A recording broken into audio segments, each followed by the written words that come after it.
I need all the wins, yeah. Ain't no L's, I gotta get a no call to quits, yeah. Gotta keep on moving no matter how hard it gets, yeah. Better move out the way, cause I'm coming with harder hits. My head is as hard as a brick, but I'm harder than all of this. You better move, you might get knocked out, knocked out. You better move, you might get knocked out, knocked out. You better move, you might get knocked out, knocked out. You better move, you might get knocked out, knocked out. My heart on my sleeve, stress, seal my greed. That's how I get it. Success ain't no given. Some days I don't eat, I don't sleep.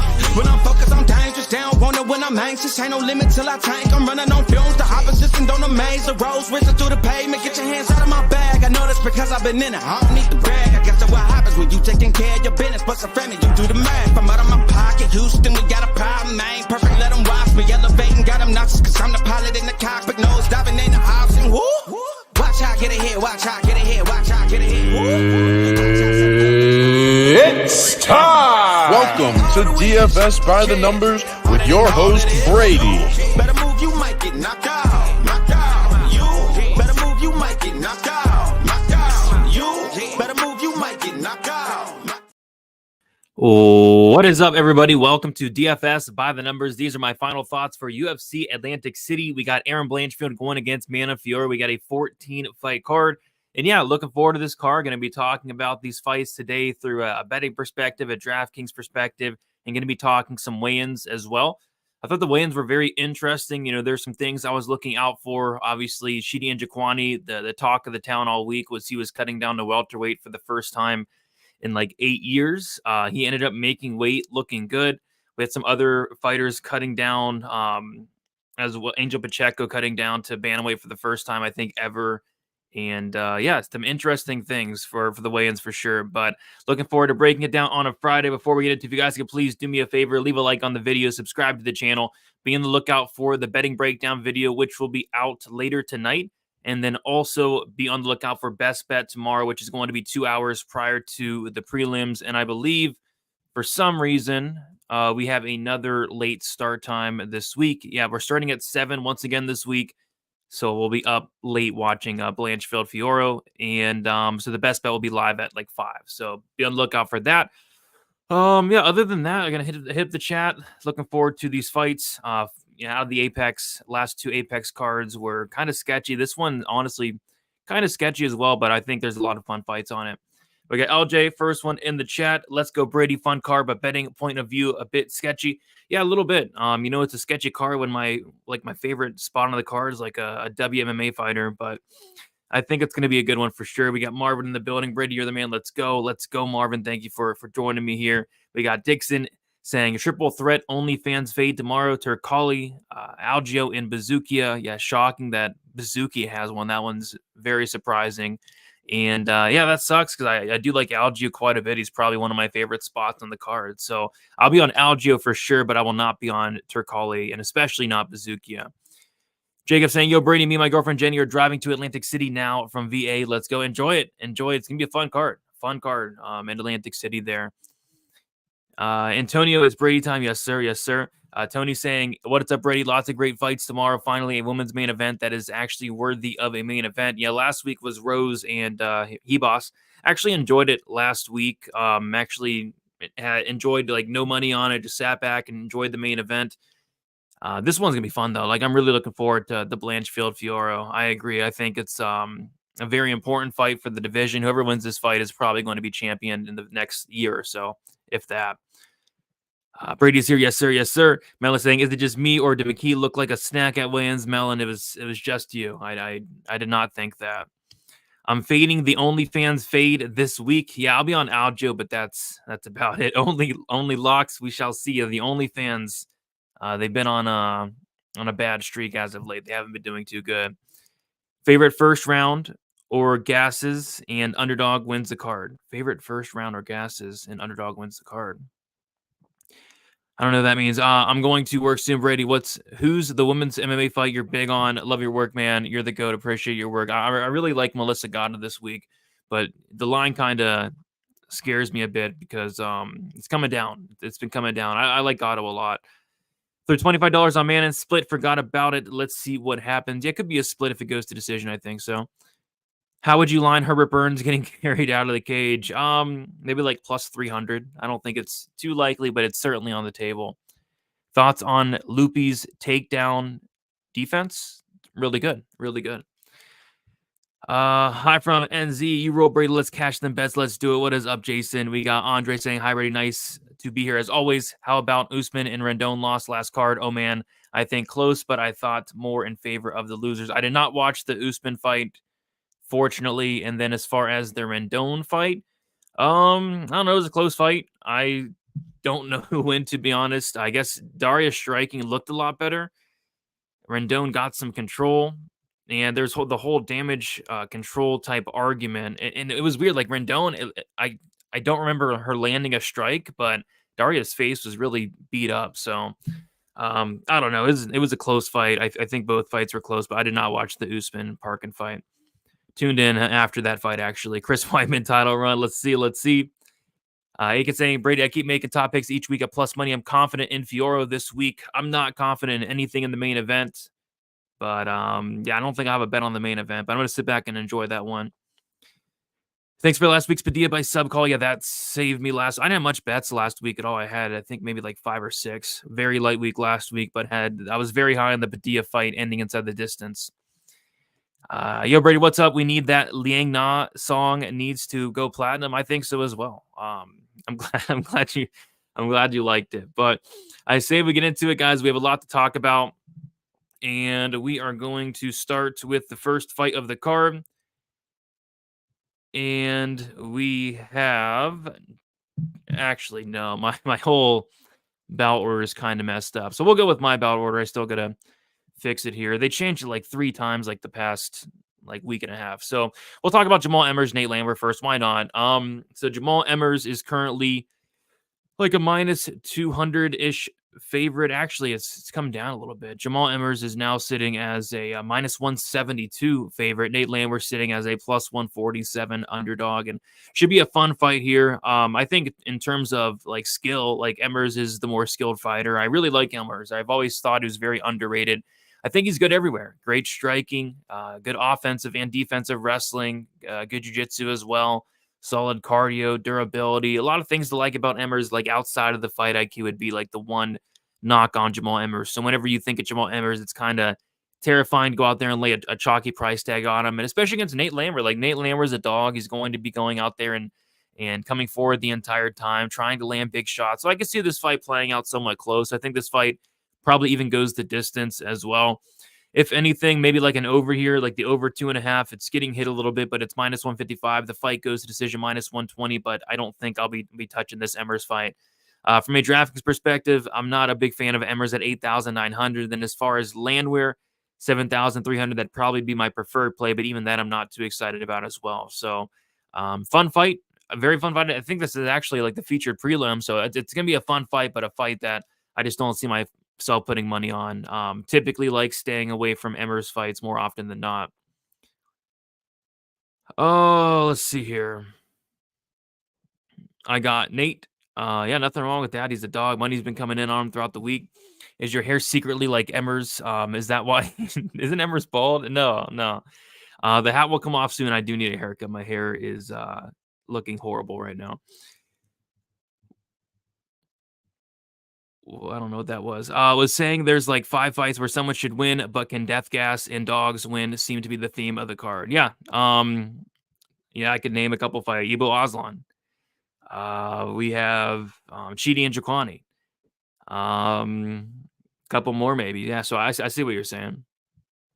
Emers should be fine as long as he doesn't do anything stupid. That's tough for a guy like Emers, which sadly is somewhat likely. Yeah, there's a good chance he does do something stupid. Emers is my lock of the week. Emers and lock of the week in the same sentence, I think, is hilarious, but I think he does come through for you, S1K. Any prize picks, please? Yeah, we could talk some prize picks. There are some things sticking out this week. I actually did a prize picks video that is out. I went over a couple things sticking out from a prize picks perspective that is posted on the channel. Parlay the over 1.5. Yeah, I think it's fine. It's minus 285, so it's chalky, but I think it hits. I don't really see anybody getting a finish early on here. So your hair is more like Pacheco. Isn't he? What's his hair look like? Oh, no, I have a lot of hair. It is not like Pacheco. Pacheco is really missing his hairline. It's actually one of the more interesting hairlines I've ever seen Angel Pacheco. Let's see if I can pull that up. No, my hair does not look like Angel Pacheco at all. Yikes. Anchor all your parlays with Weidman money line. Thank me from your private island later. That is a terrible idea, James. Come on. That's a terrible idea. Wyman is on a new all-natural supplement. Yeah, I heard that as well. Underdog cash post USADA era. Parlay legs, Ruzaboev, Laughren. Fight doesn't go for the Burns fight, and Algio and Goddu. I like the majority of those. Brady got that Cheeto Vera here. Let me look that up. Cheeto Vera. No. I mean, I have a lot of hair. I don't know how to explain it. What my haircut. I mean, go watch one of my videos a couple months ago. If it's under, who's finishing it? Probably Emers. Like Landwehr has been knocked out actually a good amount of times. He's been dropped a lot as well. So I guess if there's an under, it's probably Emers getting the finish there. But I don't know if it does go under. All right, so let's move on to the next fight. We'll talk about Melissa Goddu going against Victoria Dudova. And let's see here. We have Melissa Goddu is currently minus 142. Dudova is plus 122. And like I said at the start of the show, I like Goddu quite a bit. Dudova is going to be coming up a weight class for the first time in her entire pro career. She's fought at strawweight. Her entire pro career coming up to flyweight here. So Goddu is going to be bigger. I know it says they're both 5'5". You saw the weigh-ins. Goddu is just a tad bigger. I think she's going to be physically stronger. I think in terms of the striking, Goddu's the better striker. I think Goddu's the better grappler as well. I guess maybe you can give Dudova the wrestling advantage, but I just, going back and watching some of Dudakova's fights, it was concerning to see her taken down and controlled by like small strawweights on the Contender Series. And then most notably, Jinyu Fry was able to take her down, and she just did not look great off her back. Didn't really have an answer once taken down. So I think on the feet, Goddu can do the better work in the striking, land the bigger shots, and then also if Goddu's on top, I think she can probably get a finish. And if Goddu's on bottom, I think she can probably get a finish as well. So I don't know how I'm going to play it yet because there are some spots sticking out. I think the Goddu money line is something I might look at. Goddu finish only, I also like as well, which is only minus 200. And then Goddu by sub is plus 420, which I also like. So I'm looking at some of those. Not sure what I'll get to yet, but might end up playing that Goddu money line around like the minus 140 area. From a DraftKings perspective, I think Goddu is fine on DK as well. I think she has sneaky finish upside, a 75% finish rate. BJJ black belt, very dangerous on the ground, and of course has that power as well. So liking Goddu from really all formats, but the line's kind of scaring me a tad. I haven't really seen many people on Dudova, but this money line has come down a little bit, which would be like the only concern. But give me Goddu here in this one. Would you consider going to the Liangna Apex card? It looks like Heat, fake Anthony Smith, Dontel Mays. Oh gosh. That sounds like a terrible fight, but for Liangna maybe, but those Apex tickets are expensive, like $3,000 type expensive.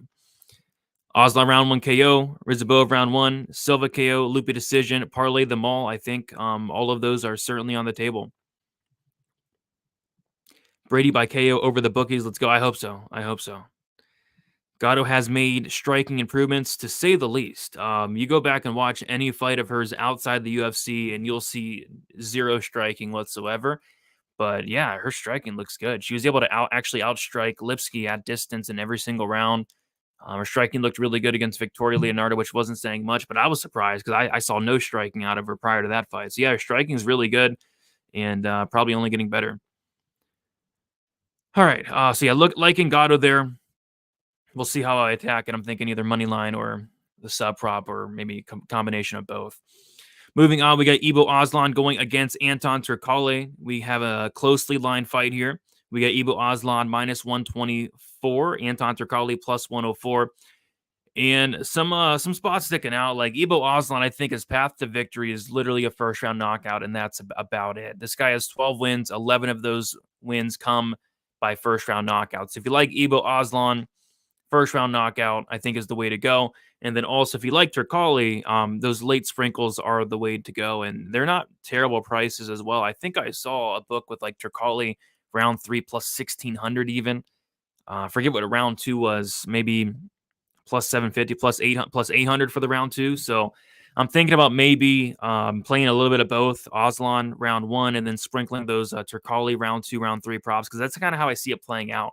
That's kind of how I see a couple of these fights playing out, where, you know, a certain guy is going to have the advantage early, and that if he's not able to get that finish, the other guy is going to take down the stretch. And this is a prime example of that. I think if Ibo Oslon wins this fight, I struggle to see him winning it out of the first 5 minutes. And then if Turkali wins this fight, I think he's kind of breaking Oslon down the stretch and finishing him in the second or third round. Violence, any type of violence in this fight, I think is fine. The only problem is the under 1.5 is juiced to minus 150 at this point, which I don't love that, because I kind of feel like if Turkali's finishing this fight, it might go over. But yeah, if Oslon's finishing this fight, it's going under for sure. But yeah, the under 1.5 is minus 150. The fight doesn't go, is minus 460. So definitely a violent fight, but they're certainly making you pay for it. But Ibo Oslon KO1, Turkali 2-3 is kind of what I'm looking at. From a DraftKings perspective, I think it's a great fight to target on DK at these prices. Oslon, with him, you get the first round KO upside, get the knockdown upside. So yeah, like him for 8,300. Then as far as Turkali, with him, you get the wrestling, the grappling, the takedowns, the control time, the potential finish in the second or third round. So I actually like this fight from both the DraftKings perspective and then a betting perspective. I think there's some solid options out there for this one. Parlaying round props is kind of silly. I mean, yeah, it's not something I do unless you're like throwing a couple bucks. Nothing's wrong with like throwing a couple bucks on it, like a lottery ticket type thing. I think it is Anton by Repeat. Hilarious, who Ibo fought after his loss to Anton. I think it's a rinse and repeat here. Yeah, I could see it. If he survives that first round, he's going to have a good chance of watching or finishing in that second or third.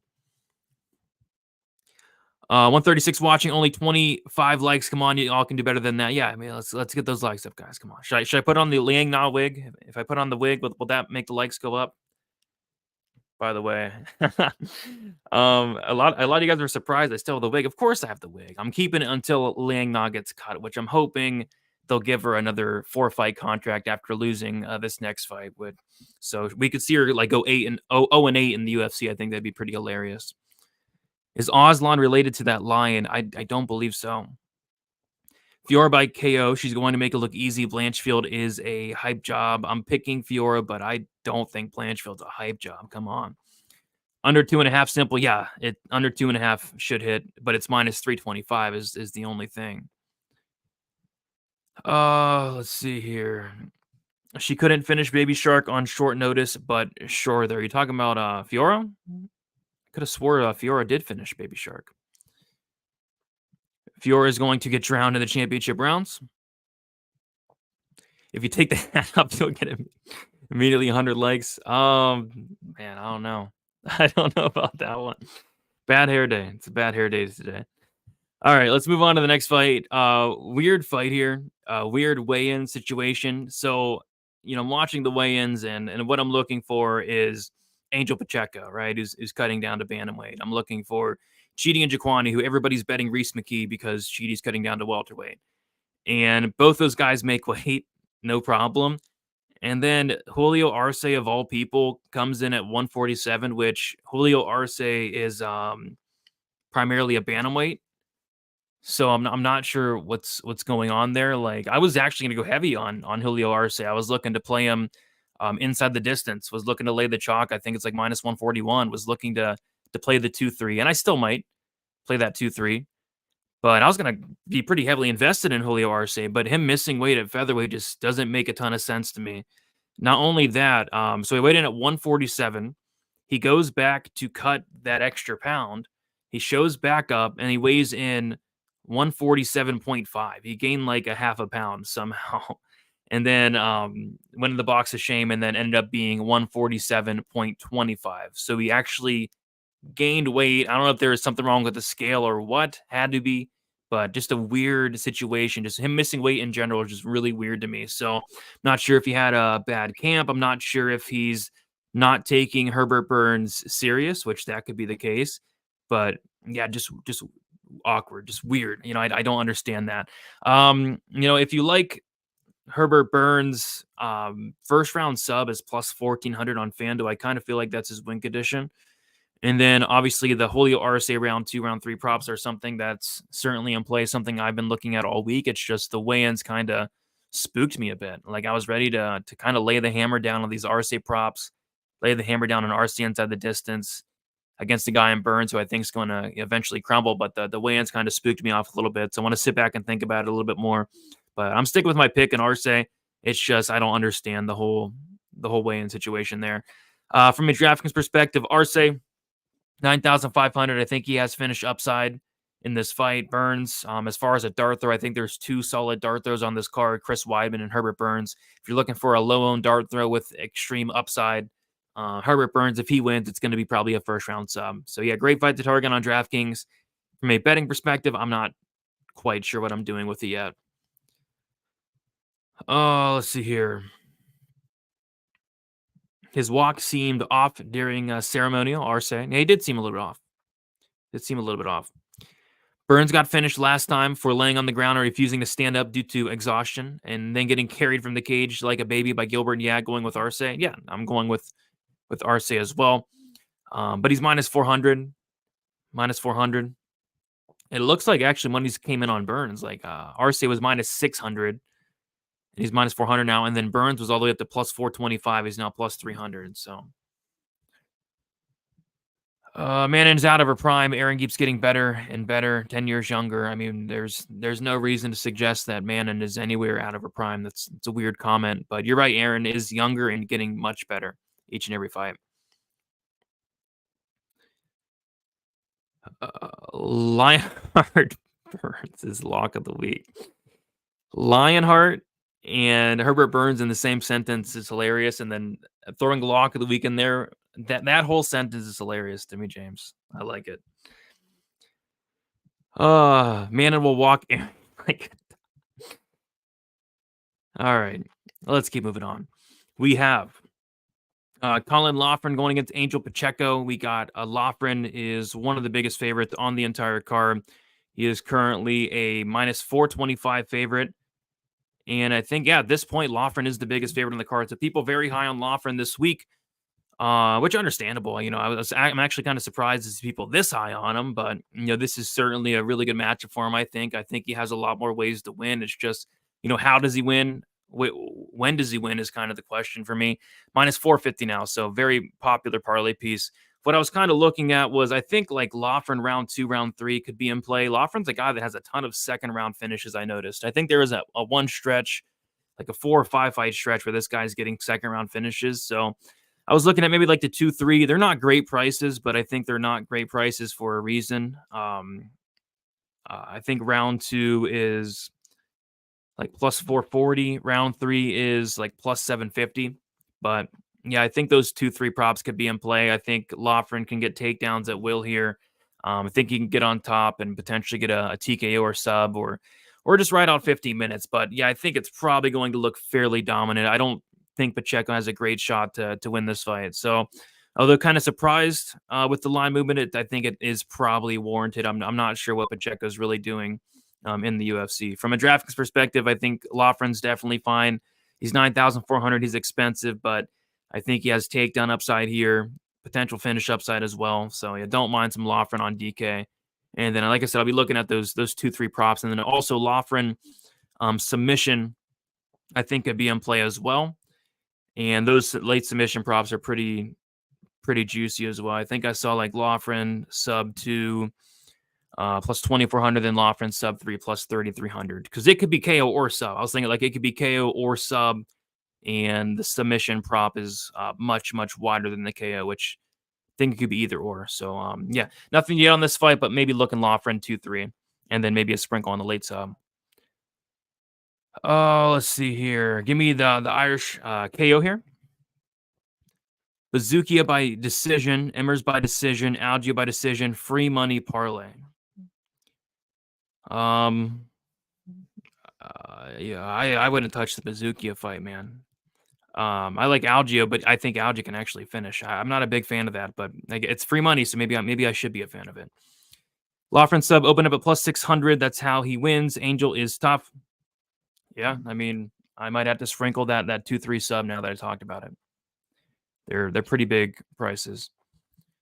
Do you agree with Laughren being the biggest favorite on the card? Do you like him more than Lupy and Silva? Absolutely, easily like him more than Lupy and Silva. Do I agree with him being the biggest favorite on the card? Sure. Because I would say like Arce is up there, but after the weigh-in shenanigans, I'm not so sure. Yeah, I guess Laughren would make sense. Because it's kind of a sketchy card, man. Like some of these big favorites, like how can you trust Bruno Silva with 0 ground game? How can you trust Nursultan Ruziboev with, probably 1 round or bust? That guy. How can you trust some of these other guys? Jamal Emers, especially Lupy. Like you can never trust Lupy. So I think Laughren's probably the best favorite on the card, like Laughren or Arce. Sean V. She's not gonna. Yeah, Sean, come on. She's not gonna sleep with you. Come on. Let's see here. All right, yeah, I promise, guys. We'll talk about the main event. I'm glad there's so much hype on the main event, though. But all right, let's keep moving on. This is my least favorite fight on the card, fight that I will not be touching, and it is borderline 100 gambler. It's Dennis Bazooki going against Connor Matthews. I don't know. I mean, I'm picking Connor Matthews, I guess, just because he's the dog, just because I think he has a little bit more dog in him. I think a little bit better cardio. But I don't think either of these guys are that great. Like Connor Matthews, you watch a lot of his fights and he's going out there and finishing guys in the first round. Then you look at who he's finishing and it's Jay Ellis. And then when he's fighting guys not named Jay Ellis, he looks kind of rough against Francis Marshall. One of the biggest beatdowns I've ever seen on the Contender Series. Then you got Dennis Bazooki, who I've watched so many of his fights, and I'm just still not sure what he's great at. I think he's like okay everywhere, like he's an okay striker, wrestler, grappler, but I'm just not sure what he's that good at. So yeah, it's a big pass for me. I'm not even messing around with any props. I would lean for this fight to go the distance, just because both guys are typically very durable. But you never know with these two. I think so. Yeah, staying far away from this fight from a betting perspective. From a DraftKings perspective, if it's probably Connor Matthews or pass. This is a guy that has some wrestling, has some good volume. I think his cardio's decent. At least I think it's better than Bazooki's. He's super tough as well. So I think if anything, it's some Matthews on DraftKings. But that's about it for me. This is a fight I just don't want to put any money on whatsoever. And I do want to see where did they have this fight on the card? I feel like it should be like a lot earlier than this. So it's like the 5th fight in, 5th, 6th fight in, this fight. Oh, yeah, I don't know. I hate this fight. Over is probably hitting on this one. Yeah, I'd say so. Both guys pretty dang tough. But both guys also I don't know. I could see a finish because I don't know. But I think over is probably the best way to look at it. Bazooki getting KO'd by Emers is a major red flag. Dude has no chin. Yeah, before the fight, I thought he had an incredible chin. I thought his durability was probably his best asset prior to the Emers fight. But yeah, getting sparked by Emers in 60 seconds is a terrible look. I think Weidman gets back in the win column. Yeah, he needs to get the fight down to the mat to do so. Such a great second name, and his parents call him Dennis. That they should be ashamed of themselves. Come on.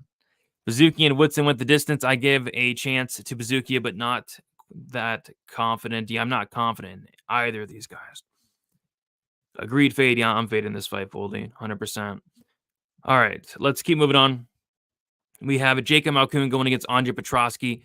We got Jacob Malkoun as a pretty decent-sized favorite. We got Jacob Malkoun minus 230, Andre Petroski plus 195.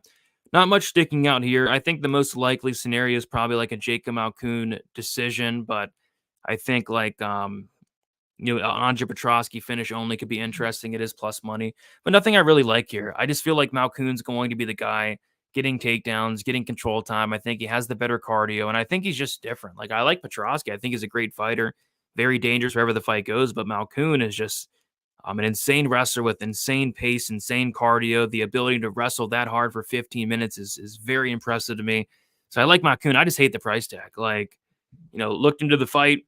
You picked Malkoun, like a Malkoun, and I saw the price tag. I'm like, what the heck? I wasn't expecting that. I thought there'd be a lot more love for Petroski.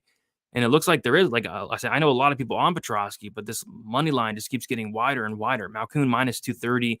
Although I like him to win, I don't know if I want to lay minus 230 on the guy. So yeah, it's sit back and watch type fight for me. What I do like from this fight though is on a DraftKings perspective, I think Malkoun can certainly go out there, get a lot of takedowns, a lot of control time. I think Malkoun has some of the best upside on the entire card. And then as far as Petroski, I think for him, 7,200. If he wins, it's probably like some type of finish, like a knockout, a submission. So I think both sides are certainly in play, but my preferred play would be Malkoun with that insane wrestling upside. Like this guy's averaging over 7 takedowns per 15 minutes right now. His wrestling's no joke. I know he just got knocked out by Cody Brundage, but other than that, he's been looking pretty good. I know he lost to Brendan Allen, but I thought he won that fight. The only really blemish on his record is kind of that Phil Haas knockout, but he got caught. It happens. But yeah, give me Malkoun here for this one. Brady, what's the lock parlay? Yeah, no such thing. Struggled to find a parlay this week, to be honest. I wanted to do a parlay video this week, but I kind of struggled to find something because everything's so chalky. Like there's some spots I like, but I like the Cheaty Reese fight doesn't go, but it's minus 550. I like I like Bill Algio, but he's already like minus 250. Kind of a tough week for parlays, in my opinion, at least. This card is all right, a lot better than the last 2 weeks. I think so as well. Sneaky doesn't go to decision in this fight. Malkoun late, Petroski early. Yeah, I thought about that. The problem is, rooting for a Malkoun finish is just dreadful. Like this guy, I feel like he's never going to finish anybody. He had Nick Maximov dead to rights and just completely let him off the hook. So I don't know if he's finishing anybody, but maybe a late finish could be in play. Anyone betting on Weidman, just put the money on black. A 47.4% chance is better than a 0% chance. Weidman definitely doesn't have a 0% chance, but yeah, I think people would be better off putting their money on black than betting Weidman personally. But he has a chance. He certainly has a chance. If he gets a fight down to the mat, he probably subs Bruno Silva. Is Malkoun above 2.5 takedowns and Lupy above 63.5 significant strikes a lock on Prize Picks? Why you guys keep saying locks, man? No, it's not a lock, but I like both of those spots. Loopy. Come on. Loopy's never locking anything. No, she's not. I think Jacob will probably struggle to get Petroski down early. The longer the fight goes, sure, the easier takedowns. Yeah, I can see it. Maybe Petroski's able to hold up in the early going. I can see that. Lupy round 3 or points is a good bet. She's live for a sub, but Lupy is not subbing Verna. That is not happening. Even though it's not easy to see happening, but she's been training extensively on the ground. Yeah, I think Lupy's a great grappler. Just Verna is on a completely another level. Lupy does not want to go to the mat with Verna. That would be shocking if she sub Verna. Could end up being a damage versus control. Yeah, it could. Jacob doesn't do it. You're right. He doesn't do anything other than kind of control. So it could be. Could get a weird decision. Malkoun Lamprey, that's how I'm seeing it. Laughren should not be that big of a favorite. Agreed, but at the same time, it's hard to make a case for Angel Pacheco. I'm betting on Burns. I'm sorry. If you bet on, just bet that round 1 prop. It's plus 1,400 for the round 1 sub. I'm looking at it myself. Laughren plus Algi plus Cheaty. Why are you saying lock? Yeah, I think that hits. I think it hits. All right, let's move on to the next fight. We got Lupy Godinez going against Verna Jandiroba. Yeah, how I'm kind of seeing this fight play out is kind of like the Lupy Baby Shark fight last time out, where Lupy was able to stuff all the takedowns, keep it on the feet, and just be the better striker. And I think that's the case here. I think Lupy's the much better striker in this matchup. I think she should be able to stuff takedowns here, keep it on the feet, and outstrike Verna. I guess I have some concern. Like, obviously, Lupy minus 220, you're going to have some concerns. The concern is like the fight IQ. Like, this is Lupy, who I don't think makes some of the best decisions in the cage at times. There's fights where she should be wrestling where she doesn't. And then this is the fight where I don't think she should be wrestling. So maybe she does wrestle here, which is concerning. And then also, if Verna's able to actually get takedowns, I think, she's very live to win the fight. I just kind of think that, it should be Lupy stuffing the takedowns here, keeping it at range, keeping it at distance. And then on the feet, I just think it's kind of one-way traffic. So I'm liking Lupy by decision, but I don't really want to lay minus 220 on her. And I don't really want to bet the decision prop. And I don't really want to bet this fight, to be honest. So yeah, staying away, because the decision prop is minus 125. Like, no, I'm okay on that. I'm okay on that. From a DraftKings perspective, fading this fight pretty much. Like, if anything, it's probably Verna, but I don't like that. Lupy 8,700. I don't think there's much finishing upside. I don't think there's much takedown upside. I think she wins the decision. I think there's so many better options on this card. And as far as Verna, like, if anything, it's Verna on DK, because if she does get the fight down to the mat, maybe a sub, maybe some takedown upside. But yeah, fading this fight from every perspective, really. Nothing really sticking out here. On Prize Picks, I think the significant strikes for Lupy, though, is solid to the more. Decent volume striker. And like I said, she's going to have a big advantage. I don't think Verna's a great striker. Great grappler. Great striker. No, not really. We get Dustin in the building. Finally get to catch you live. Good luck, Big Brady. Good luck to you as well, Dustin. John, okay, I should know by now lock is a terrible word to use in the fight game. Yeah, nothing's a lock. We've seen some crazy things happen. Reese Mcke and Connor Matthews are the dogs this week winning. Yeah, everybody's on Reese Mcke. I think people might be a little bit scared now that Cheaty made weight, and I'm picking Connor Matthews, but I hate that pick. I hate it. What's up, Pete? How you doing? Bro watches Lupy sub the tin can bum and Reed and thinks she can sub Verna. Dabuki, man, get some help. Yeah, luckily I did cash that Lupy sub against Elise Reed. I mean, that was nice. I can see Lupy getting subbed by going for a stupid takedown. Yeah, something stupid could happen like that. Like, could be like the Corey McKenna situation. Like, Corey McKenna made a mistake, went to the mat with Jacqueline Emery, and you can't play on the mat with such a high-level black belt like that. And Verna's a very high-level black belt. I don't think people understand how actually good of a grappler Verna is. Probably like the second best grappler, pure jiu-jitsu in the division. Manon, Algio, Cheaty for me. The Europe parlay, Fiora, Mcke, Turkali, Dudakova, Laughren. I hate it. I hate that. But you'll get great odds on it. Call me crazy. I could see Lupy getting a third round KO with Verna gassing. Yeah, I mean, that's why I'm not playing that Lupy decision prop for that reason. I don't think a knockout's likely, but I mean, I don't want to completely rule it out. With Chris Weidman, they're treating this fight with Silva like the Super Bowl. Can't confirm Weidman is levels above Silva on the mat. I mean, I can confirm that as well. And that's their game plan. No striking. Yeah, I mean, I'd agree with that. You get the fight down to the mat. And if you do, Bruno Silva, although he's a black belt himself, probably the worst black belt in UFC history, has been subbed 8 times. Reese McDonald's is going to be the new manager after Saturday. Come on. I put $5,000 on Aaron, Silva, and Goddu parlay. This is a sketchy card. The more I try to break it down betting wise, yeah, I mean, I think it's kind of sketchy. I actually liked it a lot earlier in the week, but once these lines started dropping, I mean, they're kind of all over everything I liked. I had circled. So, Anne-Marie was a great dog last week. That's why. I think she fought like two weeks ago. Bye 5,000.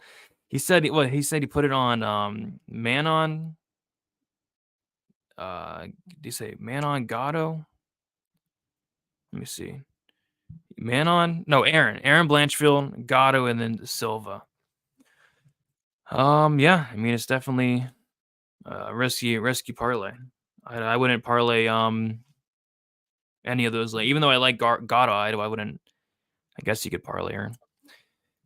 All right. And Mo will be back. I'm glad you'll be back there. All right. Let's keep moving on, guys. We got Bill Algio going against Kyle Nelson. And yeah, I like Algio in this fight a decent amount. I know Dixon is talking about like the OnlyFans fade. There's apparently 3 fighters with OnlyFans on this card. And they're all male. believe it or not. Bill Algio has an OnlyFans. Dennis Bazooki, I guess, has an OnlyFans. And then, of course, Anton Turkalj has the OnlyFans, which the only one that really makes sense out of those three is like Anton Turkalj. Like that makes total sense. Bill Algio, I could see it. But again, the one that really shocked me was kind of Dennis Bazooki having an OnlyFans. That one kind of caught me off guard. But yeah, probably going to go against the OnlyFans fade here with Algio. I've been trying to fade Kyle Nelson for a while now, and it has not worked out. I liked Blake Builder against him. I thought Blake Builder would maybe push a pace, right? No, he did not. I thought that maybe Fernando Padilla might push a pace on Kyle Nelson. No, he didn't. He played Kyle Nelson's game. But I think Bill Algio is going to finally push a pace against Kyle Nelson, finally force him into a fight where he has to actually do stuff. And I think that's ultimately going to tire out Kyle Nelson. And I think we see the old Kyle Nelson return, who has gotten finished multiple times in the later rounds. So I think Bill Algio is going to set a pace that Nelson will not be able to keep up. And even if this fight does go decision, which I think it potentially can, for sure. I think it for sure can. It's going to be Algio just doing a lot more, being much more active, whereas Kyle Nelson is going to try to slow down the fight, maybe tries to wrestle here. But yeah, I think Algio wins this fight. Maybe drops the first round, or maybe it's close, but I think as the fight goes on, it does heavily favor Bill Algio. And I like him to win this fight in round 3 or decision. Algio round 3 decision minus 110 is a bet that I will be making. And I like it. And then I'll also be sprinkling the 2-3 because last week I had Talbot round 3 decision and sprinkled the round 3 at plus 1400. And if you guys know me, you guys know I always sprinkled the round 2, but last week I decided not to for some reason. So that kind of burnt me. But I'm sprinkling the round 2 here. But I think it comes in round 3 or decision for Bill Algio. From a DraftKings perspective, I think both sides are kind of fades for me. I'm not touching Kyle Nelson on DraftKings ever. He just doesn't do anything. And then as far as Bill Algio, I just feel like if his win conditions like a late finish or a decision, don't see really much grappling upside outside of like maybe like a club and sub. Decent volume, but I don't think it's going to score well, especially with the guys around him. So yeah, probably fading this fight on DraftKings, but I do like Bill Algio quite a bit. I'd say between like Algio and Melissa Goddu are probably my 2 favorite spots on the card. Money line, everything considered. What? Mana will expose her so bad you're overrating her because you think she'll invite you to her birthday party.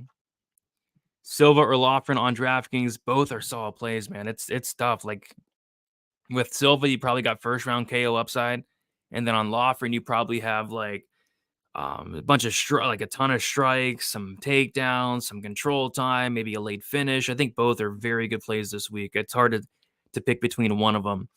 I think probably Laughren for me just because I feel like he's safer. But yeah, both guys are good plays this week. Laughren, Silva is already retired. Silva is not retired. I'm praying Bill finishes Kyle. I'm sick of Kyle luring people into boring fights and winning close decisions. Yeah, I'm actually shocked that they're allowing Kyle Nelson to fight in front of a crowd this weekend. It's like, have they been watching his last several fights? Like his last several fights have been awful. Like if you're making, if you're having boring fights with guys like Fernando Padilla, Blake Builder, Doo-Ho Choi, Jai Herbert, something's wrong. Like those are exciting fighters. How are you having boring fights with all of them? It's terrible. I'm big on Bill minus 180. Good line. You beat some line movement there. Were you shocked Algio beat Hernandez? No, I picked Algio there to beat Hernandez. I thought it could look like the Billy Q fight where Hernandez might have some success early. Algio takes over late, but that was actually not the case. Algio, I think, won the first round even. So, yeah, Algio is good. Algio is very good. Kyle Nelson's from Canada. Do I have to say any more? What's wrong with Canadians, Malon? Come on. Minus 250 line, rarely loses. Very rarely. Is he minus 250 now? Minus 240. Yeah. Which over 1.5 is more likely to hit? Bazooki or Emers? Oh, gosh. I think they're about the same for me, man. I guess, I don't know. Bazooki? I think they both hit. Have you seen the love for Dumas on Twitter this week? The fight with Brundage was one of the worst I've seen. How can you put money on Dumas? Yeah, I mean, I've been saying it all week. I think Dumas is a great person. I think he's a law-abiding citizen. But in terms of a fighter, I'm not sure he's the best fighter. Not really sure what he's. We'll talk about that fight next. But yeah, a lot of people are very high on Dumas, and this line has been crashing down, which I don't know. Like he's looked horrible in the UFC thus far. He's looked terrible. So we'll see. Kyle has been improving, but this is the limit. I don't know if it's improving or I think he's more so just like completely changing up his style. I think what it is. I think he's just changing that style. Do you think Buckley can knock out Luka? If you asked me this question 2 years ago, I'd say absolutely not. But now, maybe. I'm surprised how much smaller Blanchfield was than Fioro. Same, but Fioro probably had to cut like so much weight. It looked like Fioro had a really tough cut. Nate the Train, durable. Yeah, it's very durable. I had big money on Dumas' last fight and was debating my existence during it. Yeah, I think he potentially even lost that fight against a Zaitar. So, yeah, Dumas has looked atrocious in every single fight thus far. But there are some question marks from Rizabov, though. I refuse to believe that Nelson's getting 3 wins in the UFC. Yeah, I hope not, because I'll be on Bill Algeo this week. Bill Algeo will probably be one of my favorite spots, which is scary because Kyle Nelson keeps biting me, but we'll see. All right, moving on to, the people's main event. Nursultan Rizabov going against Cedricus Dumas. The talk of the town, the Twitter war of the week. A lot of people on SD Dumas. I think I'm just going to pass on this fight. The only spot that I would really even think about playing in this matchup would be Rizabov round 1. But it's a trash price tag. Like, it's probably one of the worst round 1 props on the entire board. Rizabov round 1 is plus 115. On Bet Online, at least. Looks like plus 170. Like, that's the only thing I would play. And even then, it's like plus 170 for a round 1 prop. It's not amazing, but that's kind of how I see it going down. I think it's probably a rough matchup for Dumas here because on the feet, I mean, Dumas has looked awful. That Josh Fremd fight was a terrible look. Josh Fremd hurt him like 50 times in the first round, hurt him in the second round, insta-subbed him. Rizabov clearly showed that he had power in his debut. And then in terms of the grappling, that's where I think Rizabov is probably going to have just a major, major advantage in this matchup. So if this fight hits the mat, I think Rizabov might be able to get a sub. But yeah, there's question marks. I see why people are taking the shot on Dumas. Do I think he's that great? No. But I see why people are doing it. They're looking to fade Rizabov because there are so many question marks, which is crazy to say. Like, how are there question marks on a guy with 43 fights? Well, there are. The majority of wins do come in the first round. He's fought a lot of, very sketchy, level of competition. So I see why people are doing it. It's just at the same time, like, Dumas has looked horrible. So I'm probably going to pass on this fight. If anything, it's Nursultan round 1, but you're not getting much at all. I was looking at like the under 1.5 earlier in the week. It got smashed. Like, I was looking at the under 1.5. It's now minus 120. I don't think Dumas is finishing anybody at the UFC level ever. I don't think he's finishing anybody. Like, if you can't finish Cody Brundage, something's wrong. And there was this one sequence in that fight where Dumas was on the back of Brundage for like 3 minutes. It was just sitting there. Like, it was the most disgusting thing I've ever seen in my life. Took Brundage to decision, took Azatar to decision. So if you like Dumas, might as well bet the decision because I don't think he's finishing anybody ever. So seeing the fight doesn't go at minus 600, I think is kind of wild. This is a sketchy fight, and I don't think my money is going to be anywhere near this one whatsoever. So yeah, staying away from this one. Let's see here. Rizabov is a good parlay leg. I guess you might want to keep waiting because money's pouring in on Dumas. Dumas, the worst fighter in middleweight who hasn't fought, been booked against Nickel. Yeah, I don't think he's that. Is he the worst middleweight? I'm not sure. Dumas fight under is probably nice since Dumas don't like to go to decision a lot. Like I just said, he took Brundage and Zaitar to decision. I don't think he's ever finishing anybody. Dumas has a power chance. His last fight, I was shocked to see him win against a hard hitter. If Dumas can imagine Rizabov is... That is rough, Malon. Power. Who has Dumas even wobbled? He showed some power like outside the UFC, but no power inside the UFC. Rizabov sub 2. What do you make of Rizabov? Yeah, I don't know. That's the thing. I don't know. I don't know. That's the problem. I don't know what to make of him. But what do I make of Dumas? I haven't been the slightest impressed thus far. Thoughts on Rizabov, KO plus 290. He's more of a submission guy. This guy's like 20 something submissions. He actually only has a handful of knockouts, believe it or not. Why so much people on SD? I don't know what the path is. The path would be Rizabov maybe gassing out, Dumas maybe getting control time. I mean, if Dumas wins this fight, it's probably like the worst fight in UFC history. It's probably terrible. Not much going on. I think that's probably his path. Bookies like Rizabov by sub. I'm picking Rizabov by sub. Can Dumas stuff takedowns? I doubt it. I doubt he can. We'll see. We shall see. Who do I have, Bobby or Hamzat? I got to look into it more, but I think Hamzat opened like a pretty big favorite, didn't he? The money line got bet down a little bit, but yeah, Dana announced some bangers for that card coming up. Am I going all in on 300? Yeah, probably. There are some spots sticking out already. Like they released some props for UFC 300 already, so there's some spots I'm liking. I looked into a couple 300 fights already. I'm gonna do some more pretty soon here. I don't understand why so many people are betting against Goddu. She's bigger, and I think she's actually better everywhere. Not the first time we see a Russian chick hype train women's MMA come to an end. Yeah, I'm right there with you. I don't know why. I haven't really seen many people bet against Goddu, to be honest. So it's weird. Steve or Pantoja, Pantoja. But what I'll say is, I think it's hilarious that Steve Versteeg is getting a title shot. It's awesome, but it's hilarious to me. So that should be a fun fight. All right, let's keep moving on. We got Chidi and Jwani going against Reese Mcke.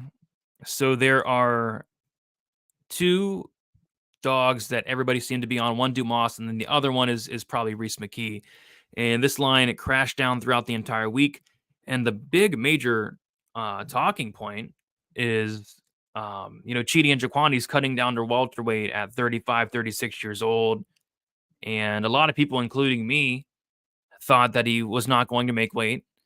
But no, he showed up and he looked fine. Like he looked pretty dang good. So it's like, if he comes into this matchup like not compromised, like he's gonna destroy Reese Mcke. I mean, it's gonna be brutal.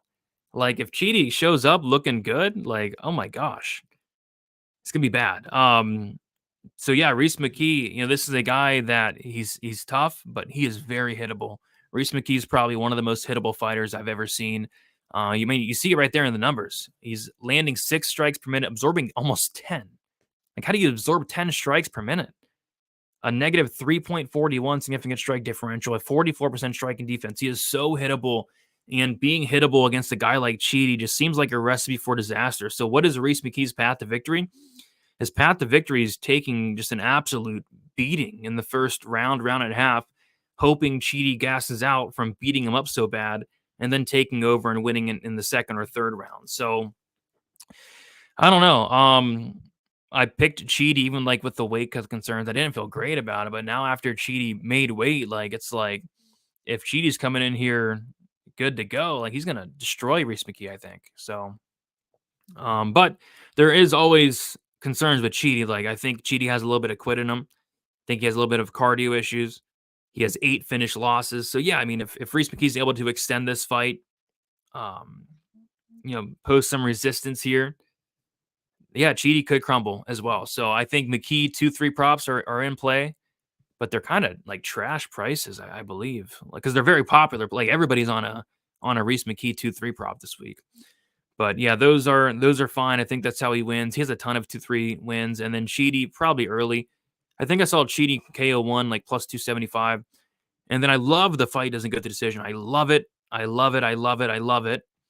But it's minus 550. So I don't know. I have nothing on this fight yet, but I like some type of, I just don't know how I'm going to play it yet. I don't know how I'm going to play violence in this matchup, but I love violence in this matchup. I think it's a great parlay piece, although chalky. I'd be very, very surprised if this fight went the full 15 minutes. How did Chidi make 170? I am not sure. I was shocked. I'm sure everybody else was shocked as well. Chidi bang season baby. Yeah, DraftKings does have some 300 props.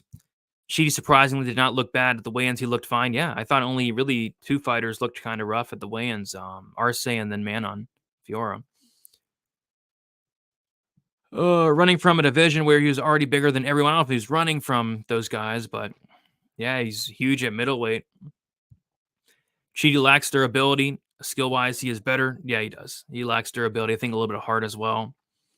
Chidi got the Barrio knockout and then looked abysmal in the fights after that.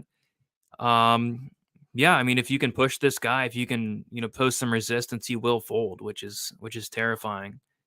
Well, he did knock out Dusko after that in the first round. But yeah, after that Dusko knockout, yeah, he looked good early on against Gregory Rodriguez, and like Chidi was very close to finishing that fight. Not many people eat that knee that Chidi landed against Gregory. Looked awful against Duraev, didn't show up, and then of course looked awful against Mcke. Yeah, it's hard to trust him on a 3-fight skid. Reese McKee's the guy that got demolished by Chimaev. What a beating that was. Rewatched it yesterday. Yeah, he got demolished by Chimaev. He got demolished by Alex Morono. And then he got almost demolished by Angelusa. Like that Angelusa fight was very close to being stopped in that second round. Under 2.5 locked. I'd be very surprised if it did go over. How is Rizabov's salary 9.2K? This is a DraftKings salary. From DraftKings. It's daily fantasy game. It's a game. KO minus 270. I love that. Like the fight ends by KO. Really anybody by KO here. First pick Mcke, but I think I might change back to Reese. Something tells me I might pull out a KO against Chidi. So were you on Reese or Mcke? But you're on Reese now. Weidman getting knocked out. It's certainly on the table. A gust of wind can KO Dusko, whatever. Yeah, you're right. Jacob Alcoon, parlay piece lock. Come on, what's wrong with you guys? Manon looked like a dead body on the skills. Yeah, it was actually very concerning. I don't know if it's going to hinder her performance, but she looked rough. The Mcke fight was a pretty bad look, and size was not the issue. Facts. We are seeing a typical weight switch after 3 losses, but it's hard to see Reese eating Chidi shots. Yeah, he loves to eat shots, but eating Chidi shots is going to be a struggle, I think. All right. So yeah, interesting fight there. I love violence. It's just I don't know what I'm doing yet. Like, I don't know. We'll see. Next, we got Bruno Silva going against Chris Weidman. Bruno Silva is a minus 225 favorite, and Chris Weidman's plus 190. And when I first looked at this matchup, I thought like I'm going to be max betting Bruno Silva, but Chris Weidman, although 39, although very fragile, although probably shouldn't be fighting right now, Chris Weidman does have a path to victory. And if he gets this fight down to the mat, he's probably going to sub Bruno Silva, who has just no ground game. I don't trust Bruno Silva. I'm picking him to win just because I think I have to. Like, I think there's a really good chance he knocks out Chris Weidman, like a really good chance. Chris Weidman's been knocked out 6 times. Should have been 7 if Brad Tavares had any finishing instinct whatsoever. So I think the most likely scenario is Bruno Silva by KO. But Bruno Silva by KO is minus 150. Yikes. Chris Weidman by sub is a very popular play this week. It's plus 700. I think, that's, if you're on the Weidman side, I think you play the sub. But yeah, I don't know what I'm playing on this fight here, because I think like the unders is solid as well. I think it could be a Silva KO 1, KO 2. Could be a Weidman sub 1, sub 2. I think the fight won't start round 3 is interesting. But yeah, these props kind of suck. Like Bruno Silva KO minus 150. What am I going to do with that? And then even like the Weidman sub, it's been smashed. Like I think DraftKings opened up that Weidman sub at a very good price. So shout out to the people that got on that. Yeah, they opened up Weidman sub plus 900. So I'm assuming it's a very popular play this week. And I get it. Like if Weidman gets the fight down to the mat, the sub will be there. But yeah, give me Silva. Silva probably first round knockout. From a DraftKings perspective, both guys in play. I think Weidman's a very good dart throw, if you want to even call it that at this point, because I think he actually will have some ownership. And then as far as Silva goes, 9,300 expensive, but first round upside. Reese hasn't shown anything but being a punching bag. Yeah, he's showed toughness, and yeah, he showed toughness. He's shown toughness. I got the under 1.5 rounds. Yeah, I don't mind that. It's plus money. It's plus money. Total under 1.5 plus 102. Yeah, I don't mind that. Fight doesn't go the distance. Bruno KO. Yeah, I like violence here, and like the fight doesn't go is not a bad line either. It's like minus 250, which I think that's solid. I think it could be a solid parlay piece. If it does go the distance, it probably means that Weidman was getting takedowns here, getting control time. But if he gets takedowns, I kind of think he's subbing him. Couple of kicks by Silva on those peanut brittle legs of Weidman, and that might do it. Silva doesn't throw many leg kicks. At least he hasn't in the UFC, but maybe he should here. Silva lost 4 of his last 5, and being over minus 200 is crazy. If Weidman wasn't washed, he'd be a max bet. Yeah, I mean, if Weidman was not not washed, he would be a max bet. But he is very washed, I think. Cody Brundage, round 1 KO prop is plus 5,500. Have to sprinkle it. I will not be sprinkling it, although I did cash Cody Brundage round 1 against Jacob Malkoon. I'm not betting that, but that is a crazy number though. 55-1 for a first round KO prop. It's just, I think it's obviously a rough matchup for Brundage. All right, let's move on to this main event. We got Vicente Luque going against Joaquin Buckley. Yeah, fun fight here. Like, I like this fight. It's just, I think this fight can go a lot of different ways. So, what worries me about Vicente Luque is I kind of think that all this damage is finally starting to catch up to him. Like, this is a guy in Luque who has over like 30 fights and like almost 30 wars. Like, this guy gets into a war pretty much every single fight he's in, outside of a handful of fights, like the Bilal Muhammad fight, the RDA fight. Other than that, he's going to war. He's eating a lot of shots, and he's typically very durable. But that Jeff Neal fight was, a bad look. He got destroyed in that fight, got knocked down face first in the canvas type knockout, had like a brain injury shortly after that fight, which was not a good look. He talked about not wanting to get hit in the RDA fight. I just really worry about Luque. So I think Buckley's kind of more in his prime though, but I don't know. I feel like if we were getting the best version of Luque, I would love him in the spot. I feel like, he could potentially go out there and finish Buckley, but I don't know if we're getting the best version of Luque as the thing. So I could see this fight playing out so many different ways. Like, I could see a Luque knockout. Buckley, I think in terms of durability, he's been knocked out a good amount of times. I guess maybe a Buckley knockout. Maybe the chin of Luque is completely shot at this point. I could see a Luque grinding-based decision, takedowns, control time against the cage like the RDA fight. I could see a Buckley decision where he just does the better work on the feet. So I could just see so many different outcomes in this fight where I just kind of want to stay away. Buckley at plus money was probably the move, but he's no longer plus money, and he hasn't been for a long time at this point. The plus money dried up like Sunday. So I'm passing on this fight. Fun fight. Love the fight. Big fan of both guys, but in terms of betting it, just not much sticking out. No props, no money line at this point. So I don't know. DK perspective, I think it's fine. Both guys potential finish upside. So from a DK perspective, I think it's a solid fight to target. But from a betting perspective, I'm not sure what's sticking out. I don't think anything for me, at least. But if you got on the Buckley money line of plus money, you did your job. You beat the line movement. I would not mind that. Scary fight, but I feel like Buckley keeps it on the feet and bangs Luque up. That's kind of how I'm seeing it. I'm seeing it just like that. I think it stays at range. I think Buckley does the better work. Maybe knocks out Luque. Maybe wins a decision.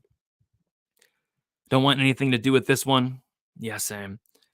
Who is the lock of the week? I don't do that here, but my favorite spot is probably like Bill Algeo. Someone's getting served in this one. Yeah, I could see it, but I could also see it going the distance. Like Buckley went to decision with like Abdulrazak Al-Hassan, but I don't know. Do you think the 5-round cardio monster Jordan Wright can make it back to the UFC? I'm pissed off that they cut him to begin with. Like, how can you cut the Beverly Hills Ninja? That guy was always fun and exciting to watch. But yeah, he is now a 5-round cardio monster. He just won a 5-round decision, which if that's the case, actually don't bring him back. Like, I don't want to see Jordan Wright go out there and go 5 rounds. Like, this is a guy that, round one banger type of fighter, which, I like fighters like that. We got 44. You are one of the best in the game, brother. Keep up the good work. Always come to you for information on the upcoming cards. Appreciate you, 44, for hanging out and the kind words there. All right. Next, we got the main event. If you guys have not already, be sure to like the video, subscribe to the channel, be on the lookout for the betting breakdown video. I'm going to finalize my bets sometime tonight. Some spots sticking out. We talked about some spots. I'm really liking Alio, really liking Goddu, really liking violence in the Silva fight, the Jwani fight. Liking violence in the Herbert Burns fight. So just got to kind of finalize everything.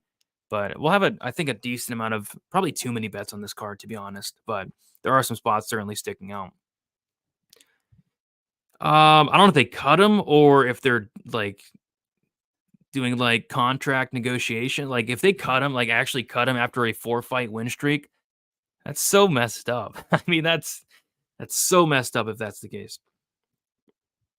Jordan Wright, Johnny Walker, 5 rounds. I'm in.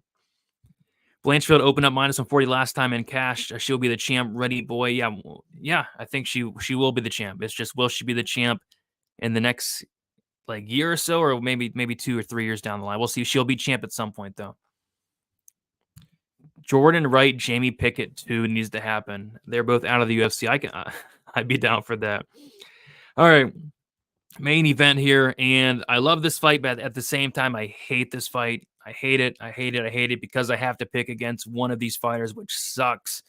Because I like both fighters. I think, both Manon Fiorot and Erin Blanchfield are a championship caliber fighter. Like, this feels like a championship fight to me, because I feel like one of these two will be champion in the very near future, right? And I think a lot of people are thinking the same. We have Blanchfield, who's -200, Manon Fiorot, who is +170. And I don't know. I think it could be close. What I do like about Blanchfield is kind of the relentlessness. I don't think she's the best wrestler in the world. Her jiu-jitsu is obviously top-notch, but, the wrestling has not looked amazing thus far in the UFC. And I think she might struggle here early on to take down Fiorot, especially considering like the size of Fiorot. I knew Fiorot would be bigger, but I wasn't expecting Fiorot to look that much bigger at weigh-ins. So I kind of feel like Fiorot is going to be able to stuff the takedowns early on. But as the fight goes on, I can maybe see Blanchfield wearing on Fiorot a little bit. But there's a lot of question marks. Like we haven't seen Blanchfield in a 5-round fight. We haven't seen Fiorot in a 5-round fight, at least in the UFC. I think Manon maybe had like a 5-round fight outside the UFC. But I think on the feet, I know some people have said that Blanchfield can hang on the striking. I mean, I couldn't disagree anymore in that statement. I think the striking is in favor of Fiorot, and then the grappling is obviously in favor of Blanchfield. Blanchfield's going to need to push this fight against the cage, be relentless, be that dog, look to get fights down to the mat, wear on Fiorot, and then go from there. I think this fight could be close, though. I think in the early going, I favor Fiorot. Later the fight goes, I think I probably favor Blanchfield, but I'm staying away here. I don't want to pick against either of these fighters. I don't want to bet against either of these fighters, especially. Like, if I bet on Blanchfield, I'm laying -200 against Manon Fiorot. And if I bet on Manon Fiorot, at least I'm getting plus money, but I'm betting against Erin Blanchfield. Both things I don't really want to do. So I'll be sitting back and watching this one, enjoying it. I sat back and watched the Rose Hebos fight last week. I actually enjoyed it. I feel like I'm going to enjoy this one as well. But in terms of putting any money on it, I'm not. If anything, it's a dog or pass. But again, I don't want to bet against Erin Blanchfield. Just does not sound fun to me. So, and then in terms of like any props, nothing's really sticking out as well. I was maybe Blanchfield late props, but those been smacked all week. People are on them. So we'll see. But yeah, sitting back and watching this one. I'll die on the hill, but Santos beat Aaron. You know what? Like, there's this year especially, they're putting a massive emphasis on damage versus control. If you take that into account, yeah, Santos probably beat Erin Blanchfield, but Aaron did beat her, and Santos, I think, is in another organization at this point. Blanchfield smoking the Frenchie. Oh my gosh, come on. Manon by greasy split to send the crowd home angry. I could see a greasy split. Manon's takedowns is deceiving. Her takedown even is phenomenal. I don't know what's deceiving about that. Offensive takedowns? I mean, she can wrestle as well. I think Fiorot will become the favorite in the first or second round. Yeah, maybe it could be a good live bet spot, because I have a very strong feeling Fiorot is going to at least win like the early rounds or so. Somebody told me always bet on the uglier chick. I've heard that as well, but it's not the case with Blanchfield. Yeah, in terms of the better looking fighter, I mean Blanchfield would be minus 1,000. I mean Blanchfield's the much better looking fighter, especially after seeing Fiora at weigh-ins. It looked rough.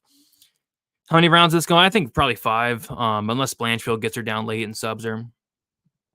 Blanchfield striking looked fine against Andrade. Kinda. I mean that was rough. Fiora plus 5.5 minus 115. Don't hate it. But I don't know. If this goes, who's winning the championship rounds? I lean Blanchfield, but we've never seen Blanchfield in a 4th or 5th round, so it's kind of tough to say. But I would lean Blanchfield. Yeah, I mean Andrade is certainly not man of Fiora. And by the way, Andrade did not train for that fight. Andrade was on vacation in Brazil, I think. Sipping on some apple-tinis down by the beach. So and Andrade took that fight on like 3, 4, 5 days notice. Aaron is fighting a man. No, she's fighting Manon. All right. So there we have it. Do you think if Fiora's fighting at 125 is cheating? She's clearly not a 25er. Yeah, is it cheating? No, it's not. But could she fight a bantamweight? Absolutely. She's massive. What are your locks? Come on, Jacob. There's no such thing as a lock, especially on this card. But yeah, the spots I'm looking at, and I've not pulled the trigger on anything yet because there was really no need to. Like, I like Goddu, but the line's only improving. I like the Bill Algie round 3 decision. It's going to it's minus 110. So yeah, Goddu, I'm looking at maybe the money line or the finish only or the sub or a combination of a couple of those. Ebo Oslon KO1, Circale 2-3 sprinkles. They're very good prices. Arce 2-3 sprinkles. Herbert Burns sub 1. Laughren 2-3 sprinkles, maybe 2-3 sub sprinkles as well. Not touching the Bazooki fight, not touching the Malcoon fight, not touching the Lupy fight. Bill Algie round 3 decision, like I said, also sprinkling the round 2. Going to be looking at that. I'm not touching the Ruzabov Dumas fight, but if I was, it would be Ruzabov round 1, but that price is kind of trash. Cheating in Jwani, Reese Mcke, I'm not sure what to do yet. I was looking at maybe Mcke 2-3, Cheaty round 1, but now that Cheaty did make weight and look good, I kind of think Cheaty might spark him. I like Violence, maybe fight doesn't go decision or under 2.5 as a parlay piece. Silva Weidman, I like Violence as well. And then not touching the co-main or main there. So yeah, not a ton like really sticking out this week, guys. So we'll see. I know people like this card from a betting perspective. People are throwing their money on Cedricus Dumas and Reese Mcke and oh God, Connor Matthews. Oh my God. But I don't know. I'm kind of struggling with this one. But hopefully Bill Algie and Goddu come through. I saw Brady at the grocery store today. Dude's rocking the Iverson braids. You caught me. Yeah, I like the RC late rounds. Good idea. Yeah, I like him too, but the whole weigh-in shenanigans kind of scares me a little bit. Blanchfield might be the most overrated fighter in the UFC because she's a decent 6.5 out of 10. No, I don't think she's overrated. I think people like overrating her like striking and wrestling maybe, but as a whole, I think the hype is certainly warranted. All right. I say that is about it, guys. All right. Thank you, guys. What's up? Hi, Al. Thank you, guys, for watching. Like on your way out, subscribe on your way out, and then also check out the betting breakdown video that's going to be out tonight. Thinking maybe 9, 10, maybe 11 tonight. And then also look out for Best Bet tomorrow at 5 o'clock Eastern time. I forget who we have on exactly. I know for sure we got Luke on. I think 138 is on, and then somebody else as well. So we have a full panel tomorrow. Looking forward to that. Best of luck, guys, for UFC Atlantic City. If you guys are going to the card, enjoy it. Should be a fun one, and we'll talk to you guys very soon. See you later.